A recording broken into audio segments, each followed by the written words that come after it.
I'm Rachel, the owner and creator here at the Eclectic Cottage in Spokane, Washington.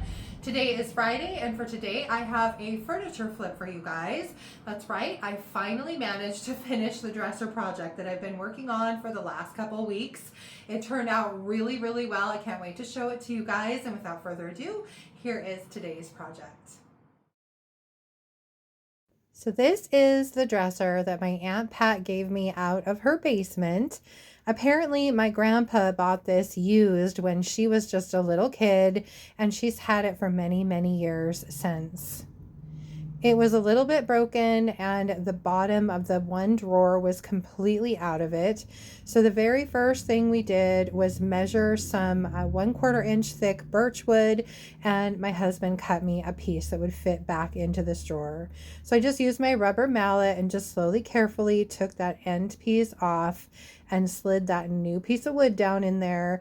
And then I grabbed my wood glue and just went on all the little divots and put a little dot of glue in there, and then just simply tapped that end back into place. As it ended up, I replaced all 3 bottoms in all of the drawers. The other 2 ended up being pretty warped as well. And just for safety's sake and to make this into a nice dresser, I went ahead and redid all of them.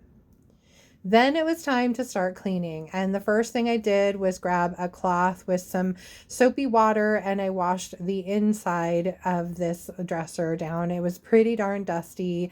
There were some old cobwebs in there and just some other gunky stuff. So I went ahead and washed it down. It needed 1 drawer stop replaced, so luckily I had some of those on hand. And then it was time to remove the hardware so I could move on to cleaning the outside of the dresser. To clean the dresser, I grabbed my handy dandy crud cutter and gave it a really good spray down and began cleaning the crud cutter off with a shop towel. And then I remembered that once upon a time my aunt and uncle used to smoke in their house, and this dresser was coated with a pretty darn good coat of nicotine.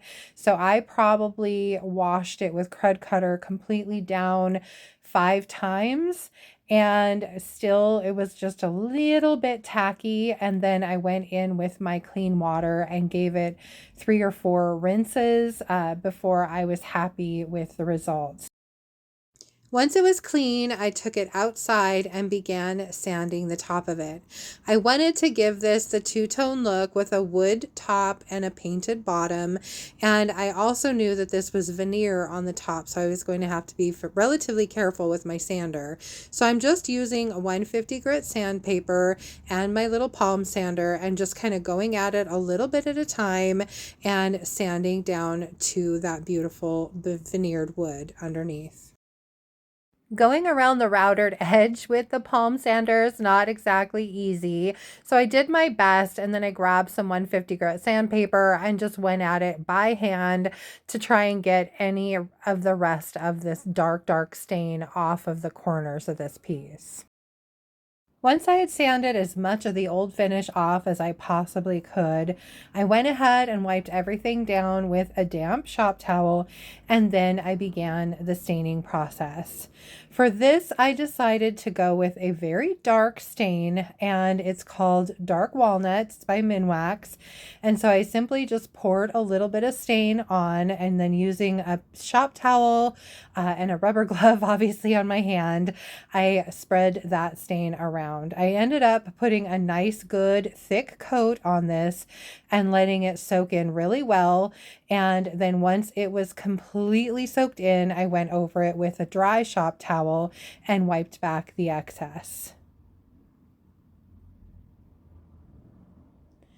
Once that was done and the stain was dry, I brought it back inside and began painting. Now for this, I decided to go with Sweet Pickins milk paint in the color called Juniper. It's one of my absolute favorite colors by them. It's this beautiful bluish gray, and I ended up going over the entire dresser with 3 coats of the Juniper paint. Now for this dresser, I had already decided I didn't want a chippy finish, so I did add the recommended amount of extra bond to my paint. So my paint mixture was 1 part paint to 1 part water, and then half again as much extra bond.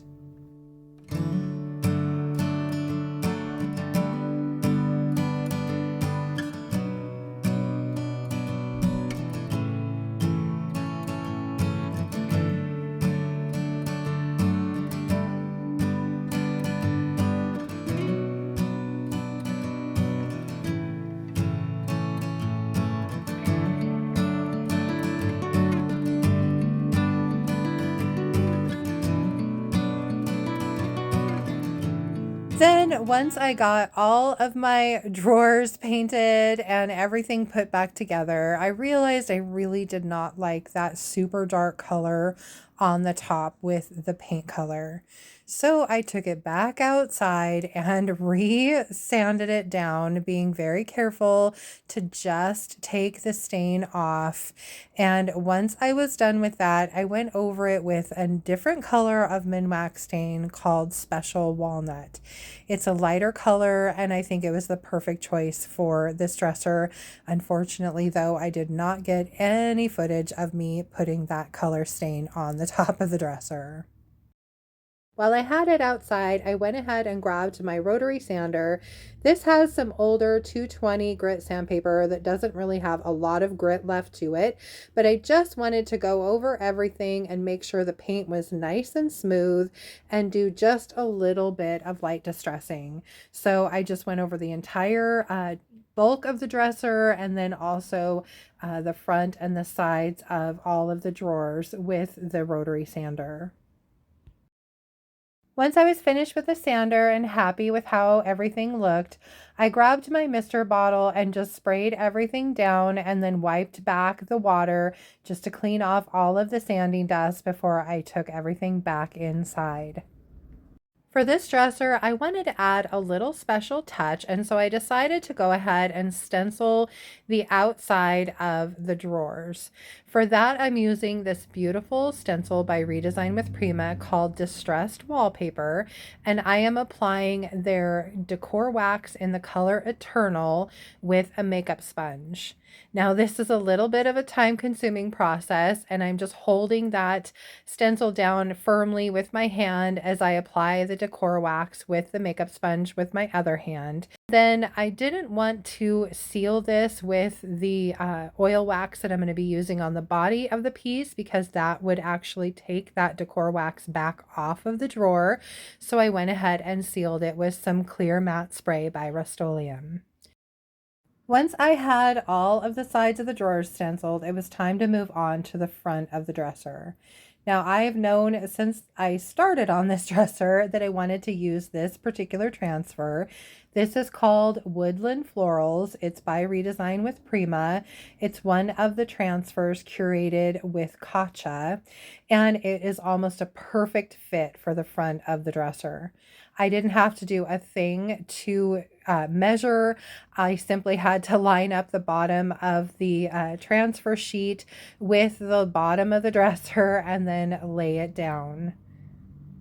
Once I had it in place, I began using my transfer stick to just make sure that it went over the little lip between the drawers. And once I had it adhered pretty well, I went ahead and grabbed my razor blade and just cut along the top of the drawer to separate the pieces so that it was a little easier to apply.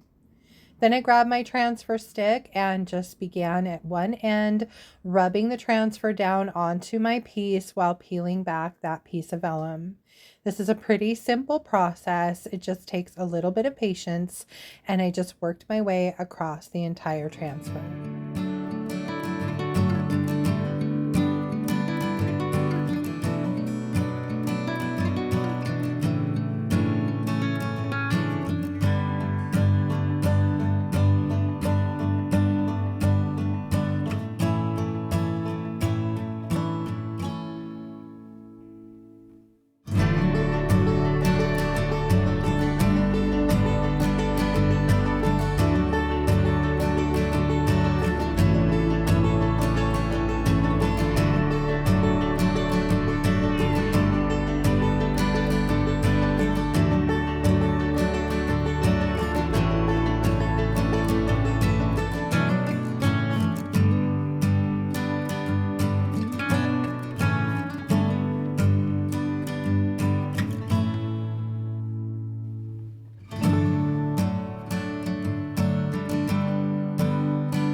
Once I had the bottom section of the transfer completely adhered, it was time to move on to the top section. This is the part I always find just a little bit nerve-wracking as I try to make sure that both of my sections line up perfectly.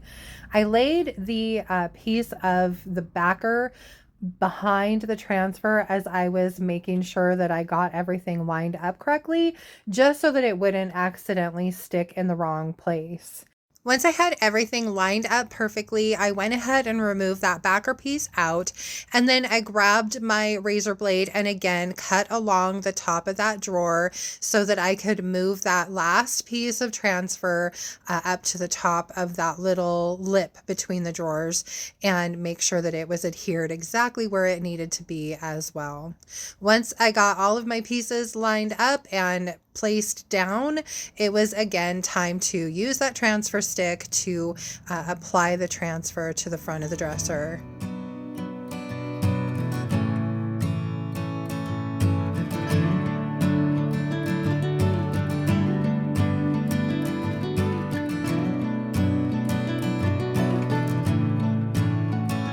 Once I was done applying the transfer, I grabbed a piece of the vellum and just burnished everything in really well. This helps ensure that there aren't any air bubbles or wrinkles in your transfer and that everything is adhered perfectly.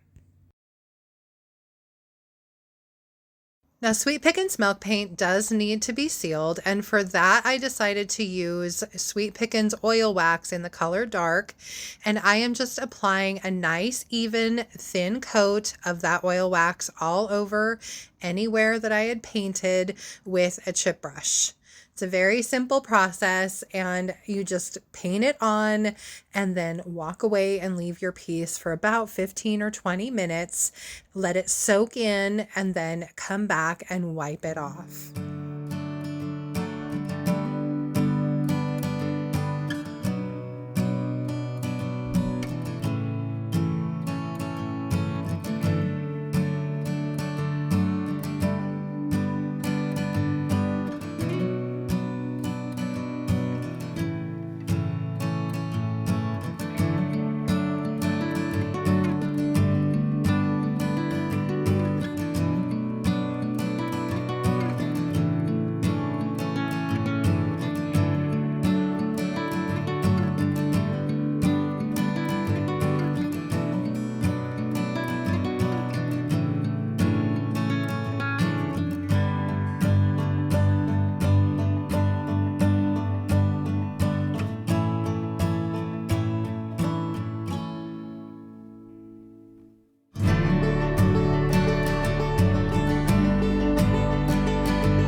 I also wanted to seal the top of the dresser, and for that I'm using General Finishes Flat Out Flat Clear Sealer.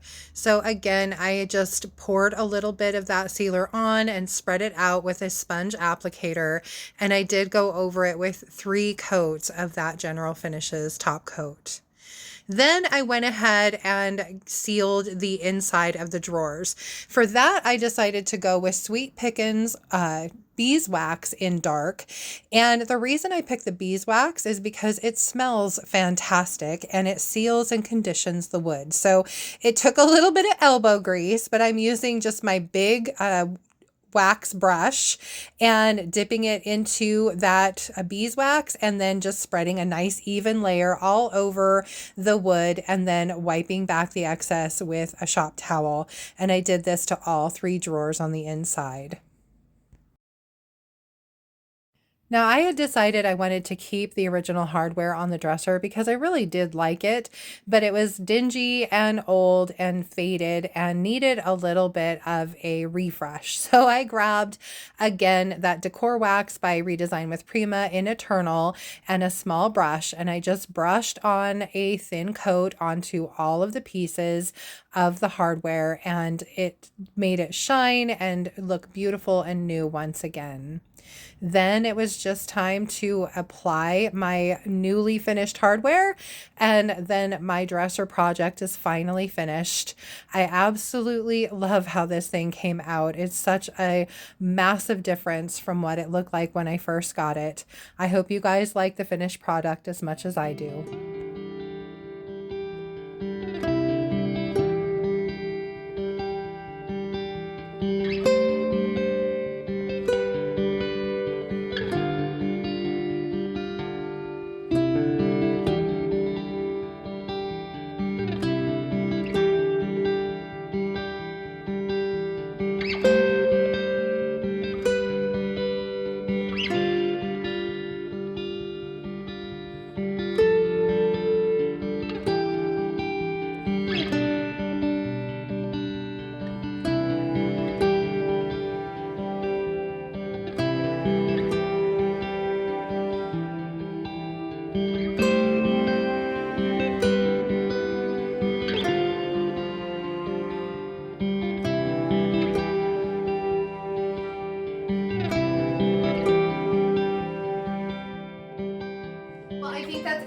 For today, you guys. I hope you liked my dresser project and I hope you enjoyed the video.